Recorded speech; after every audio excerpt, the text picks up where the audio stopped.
waxaan halkaan ugu jeedinayaa muslimiinta meel kasto ay joogto ina ilaahay ka baqdo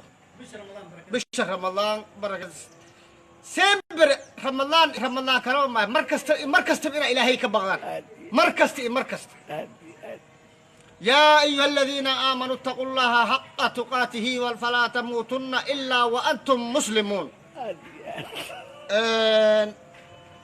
مشاهدين الكرام dadka waxaan u sheegaa in kasto meel kasto ay joogtaan muslimiinta inaan ilaahay ka baqno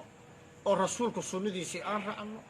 si ilaahay noogu tiragalay bini aadamka sidiisaba waxa loogu tiragalay ilaahay ka cabsiino shaqaan ku weydiinaa maxaad fari lahayd naagaha isqaawinaya Facebook isku soo qaawinaya maxaad u sheegi lahayd inna lillahi wa inna ilayhi raaji'uun waaba xun tahay qof muslim ah oo isqaawiyo adduunka naclad baa ku dhacaysa maxaad u sheegi lahayd naagaha waa u sheegaha inay ilaahay ka baqaan oo is asturaan xijaabkooda min jalaabiibihina dhalika adnaa an yucrafna falaa yu'dayna ilaahay aayad baa ku soo dejiyey jalaabiibka inay qaataan oo jirkoodii asturaan baa ilaahay soo dejiyey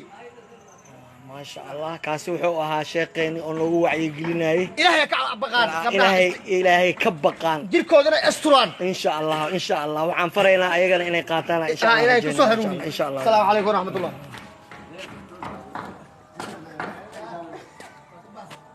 Saatnya apa? Itu rekat tahunan.